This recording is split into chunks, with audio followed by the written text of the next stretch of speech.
ปฏิบัติเพื่อความพ้นทุกข์นะปฏิบัติเพื่อความพ้นทุกข์นี่ของพระเจ้าอยู่หัวนะเจ้าอยู่หัวทำมาทำมาเพื่อความพ้นทุกข์มีเด็กๆด้วยมีลูกเด็กๆด้วยเพื่อเด็กๆทุกคนเลยเห็นไหมมีเด็กๆทุกคนเนี่ยเด็กๆเห็นไหมเนี่ย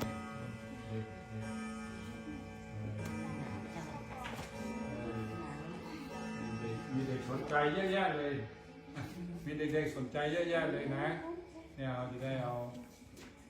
จะได้ช่วยกันเรียนรู้เราจะได้ช่วยกันเรียนรู้เนี่ยเราจะได้ช่วยกันเรียนรู้แล้วก็ปฏิบัติแล้วเราก็จะไม่มีทุกข์จะไม่ร้องไห้เด็กๆคนกลัวเด็กๆจะร้องไห้กันคนเด็กๆจะร้องไห้คนที่ร้องไห้ก็เพราะว่ามีทุกข์